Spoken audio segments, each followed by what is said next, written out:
Hello बच्चों, आइए इस प्रश्न को देखते हैं। सही मिलान का पता कीजिए।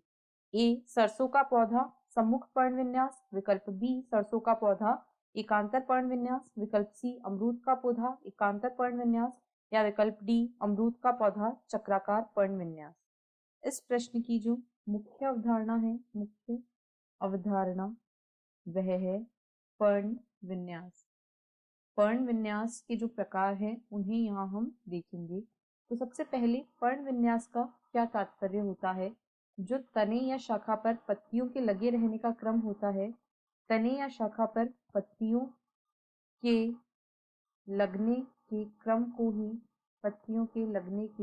को ही पर्ण विन्यास कहा जाता है। पर्ण विन्यास मुख्य रूप से 3 प्रकार का होता है: एकांतर, सम्मुख तथा चक्राकार। जो एकांतर पर्ण विन्यास होता है, इस प्रकार के पर्ण विन्यास में प्रत्येक गांठ पर केवल एक पत्ती पाई जाती है, केवल एक पत्ती, और यह एकांतर रूप से विन्यस्त रहती है।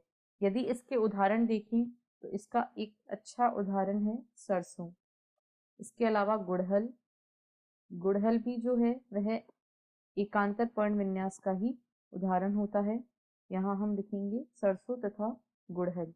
दूसरी प्रकार का जो पर्ण विन्यास होता है वह होता है सम्मुख। इस प्रकार के पर्ण विन्यास में प्रत्येक गांठ पर एक जोड़ी यानी कि 2 पत्तियां निकलती हैं और ये एक दूसरे के बिल्कुल सामने व्यवस्थित होती हैं। इसके यदि उदाहरण हम देखें तो आख व अमरूद इसके उदाहरण हैं।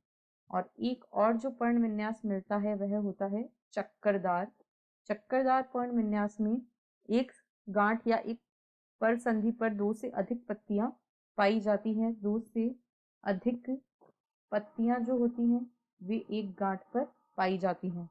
और इसकी यदि उदाहरण देखें तो जो एल्स्टोनिया पादप होता है, एल्स्टोनिया जिसे डेविल ट्री भी कहा जाता है, इसमें चक्करदार पर्ण विन्यास पाया जाता है।